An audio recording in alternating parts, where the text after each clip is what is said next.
tous et bienvenue sur cette nouvelle vidéo. Comme vous pouvez le voir, on est encore en pleine nature et on marche à pied.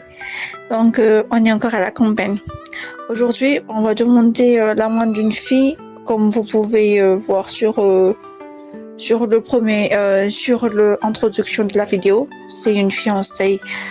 Donc on va demander la main de la fille chez ses parents. La tradition veut que même si les couples se rencontrent en ville, même s'ils ont fait leur rencontre en ville, normalement dans les traditions, le rencontre se fait, le demande en mariage se fait à la campagne comme ça. Donc, vu qu'on est de la partie du garçon, donc on doit attendre que la fille nous invite à rentrer. Donc, c'est ici qu'on va attendre quelques instants pour que la famille de la fille finisse la préparation et puisse nous inviter à rentrer. Donc, voilà, je ne vais pas vous spoiler plus. Merci de regarder jusqu'à la fin et j'espère que cette vidéo va vous plaire. Bisous! En attendant, on a profité pour regarder les environs et pour voir les façons de construire les maisons. Donc ici c'est grave différent, c'est pas comme chez nous, mais on va en parler dans une autre vidéo. On va pas parler ça pour le moment. Donc voilà. On n'était pas encore invité à entrer, mais vu que j'étais, on va dire, la vidéaste, pas je, mais on était la vidéaste. Donc, on s'est rendu en premier chez la fille pour la voir, enfin normalement pour la voir s'habiller, mais malheureusement, on était un peu arrivé un peu tard, donc voilà, on n'a pas pu la voir s'habiller et tout ça. Donc, c'est comme ça que on reçoit les invités à la campagne. Et maintenant, voici la fille. Elle était déjà prête et elle était entourée de sa famille à elle. Donc, on n'a malheureusement pas pu la voir s'habiller, se préparer et tout. Mais elle était déjà prête lorsqu'on était arrivé. Mais c'est pas grave, on a quand même pu la voir en avant-première. Donc, voilà. Elle a vraiment investi dans un robe spécial pour son jour. Donc l'effort est vraiment admirable, je pense.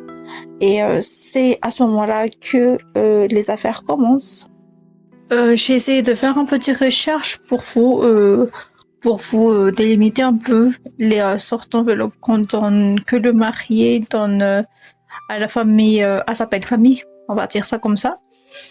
Mais j'ai trouvé que les importants.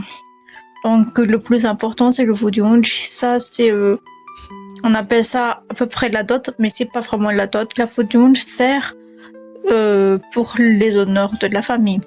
Ça sert uniquement à donner de l'importance à l'éducation que les parents ont donnée à sa fille et aussi pour on va dire les dédommager de l'absence de sa fille et tout ça. Donc logiquement c'est une sorte de c'est pas une sorte de rituel, mais c'est une sorte d'engagement du beau-fils envers sa belle famille.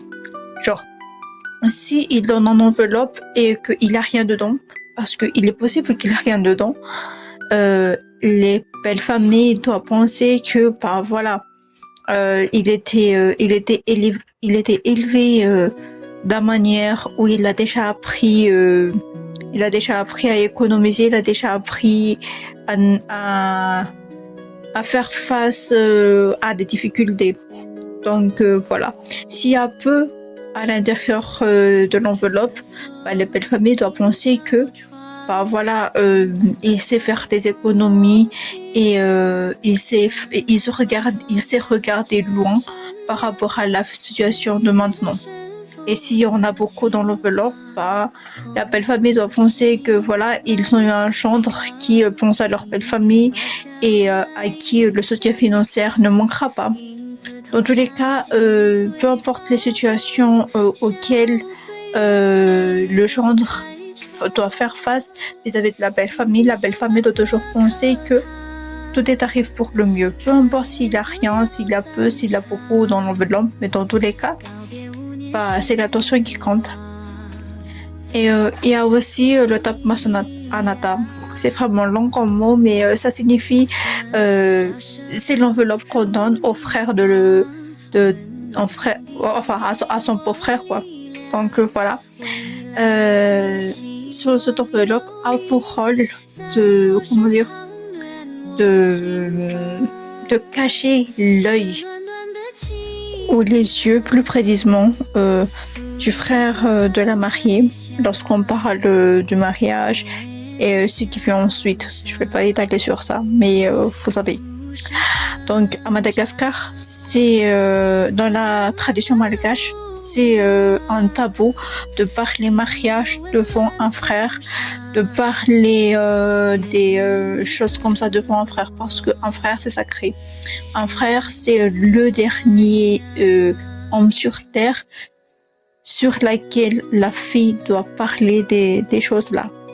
Donc c'est pour ça que on doit cacher les yeux les yeux pour ne pas voir, mais surtout pour ne pas entendre ce qui se passe. Donc voilà. Et aussi on donne des enveloppes aux grands-parents pour honorer les ancêtres. Enfin, quelque chose comme ça. J'essaie de faire une recherche, j'essaie de vous trouver les grandes étapes, mais bon, voilà.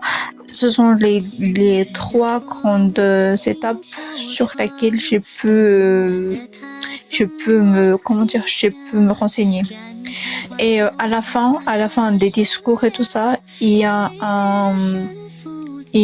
il y a un enveloppe qu'on donne à l'orateur. C'est le mec qui est le porte-parole de la fille. Voilà, je sais pas trop pour dire que pour le remercier d'avoir accepté ou je sais pas quoi. Mais bref, dans tous les cas, c'est une tradition malgache. Je vais essayer de me renseigner un peu plus et je vais essayer de vous donner plus de détails dans des prochaines vidéos qui sera similaire à celui-ci. Mais dans tous les cas, n'attrapez pas ma veste en disant ouais, mais je connais même pas les rituels de mon pays. Parce qu'il y a beaucoup de rituels et il y a beaucoup de façons de faire à Madagascar. Parce que Madagascar n'est pas seulement une île, ça dépend vraiment beaucoup des milieux. Et voilà. Donc c'était vraiment une expérience un peu, je sais pas, un peu bancale vu qu'il y avait des étapes très importantes que le mec n'a pas respecté vis-à-vis de la famille de la fille, de sa belle famille d'ailleurs. Donc il y a eu un petit conflit entre pas vraiment un conflit mais un désaccord entre les deux. Donc voilà.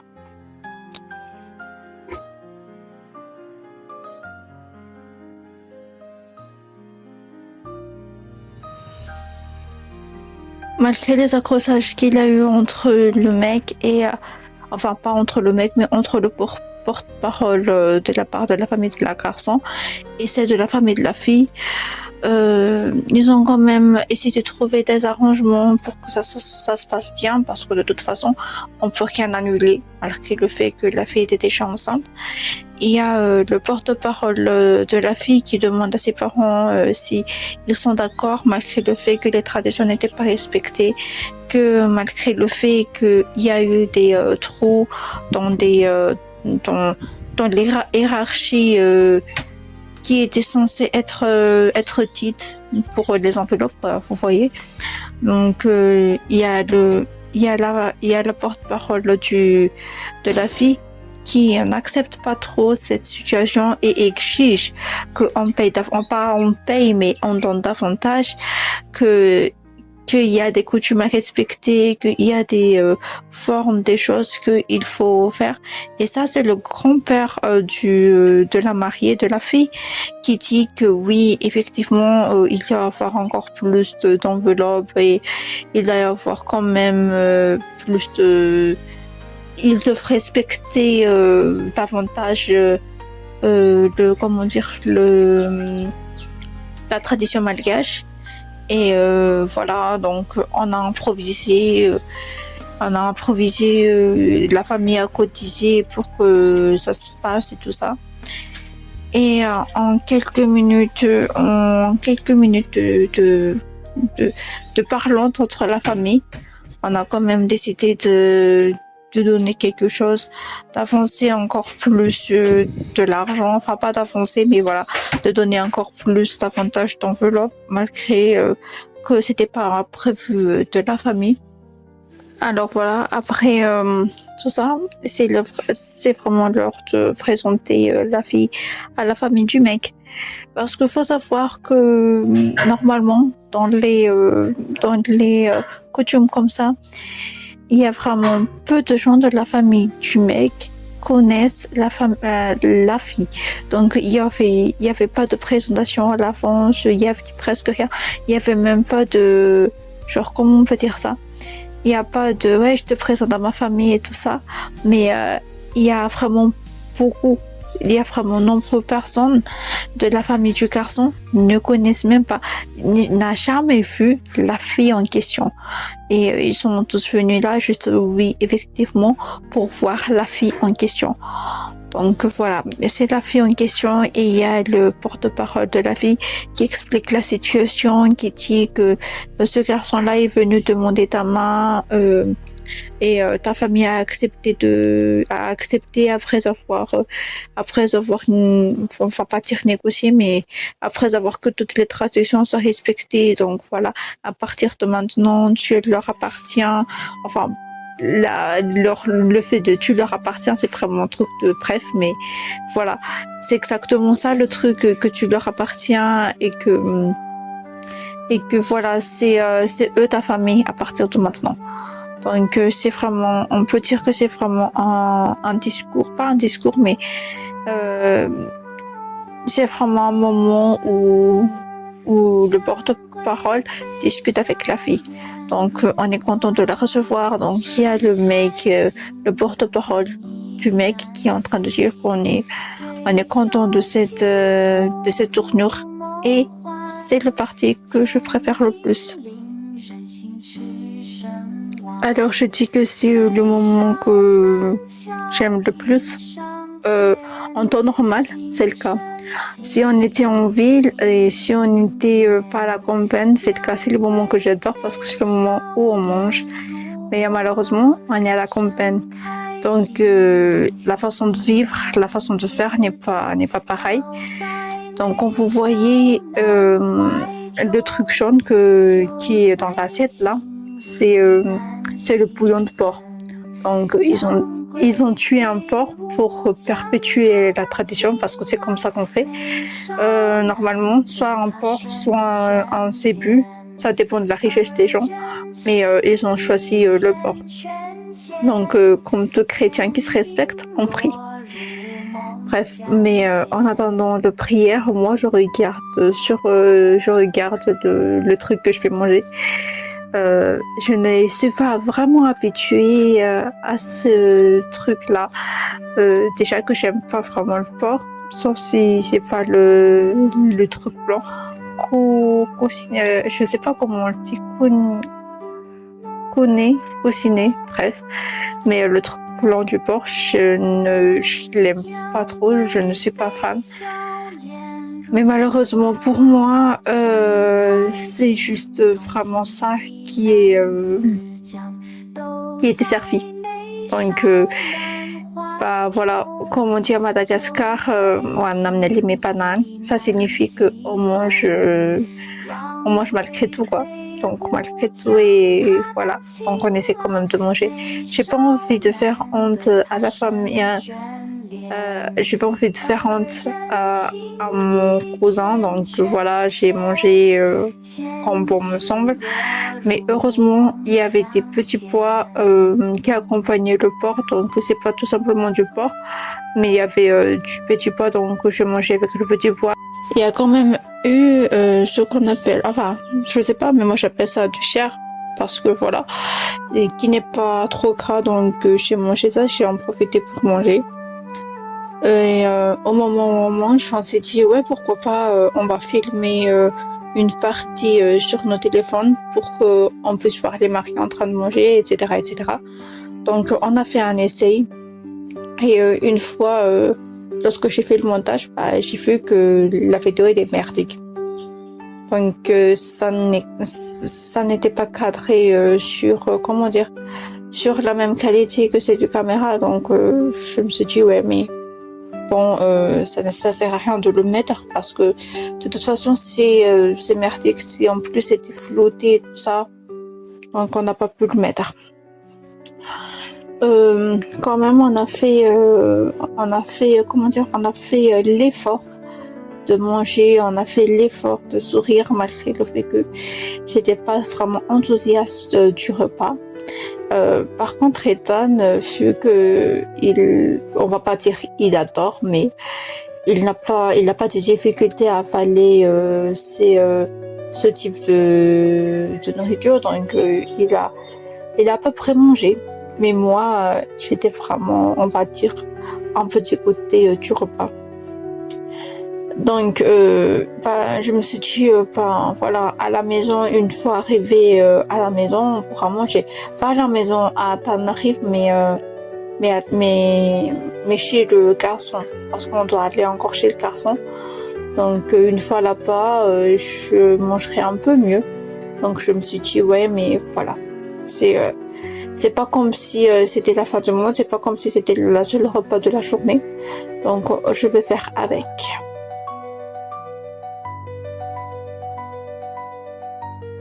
Alors, c'est l'heure pour les anciens, enfin pas les anciens, mais pour les oncles et tout ça, de remercier la famille du garçon, de faire honneur à la famille du garçon. Donc, c'est ça qui se passe en ce moment. Je ne sais pas si c'est l'oncle ou si c'est le grand-père ou bien si c'est le père lui-même qui a pris la parole, mais voilà. Il est en train de rendre honneur au garçon, de le remercier pour son acte, enfin pour l'honneur qu'il a donné à la famille de sa femme. Donc voilà. Je ne sais pas trop quoi dire dans ces moments comme ça parce que vous voyez, il n'y a pas grand-chose à dire, mais c'est juste une tradition. C'est juste un remerciement et surtout en bénédiction pour les jeunes mariés, pour les jeunes couples et voilà, de la part de la famille de la fille. Parce qu'il faut savoir que la famille de la fille ne vont pas nous accompagner pour rentrer. Ils vont rester ici et ils vont laisser leur fille. Seules quelques familles proches qui vont raccompagner la fille là où elle doit vivre, mais la plupart vont rester ici. Sur ce, je vous laisse et j'espère que vous allez vous porter à merveille. Bonne continuation à vous et n'oubliez pas de liker et de vous abonner.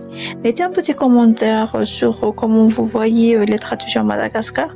Sinon, si vous avez d'autres trucs à raconter. Bisous, bye bye.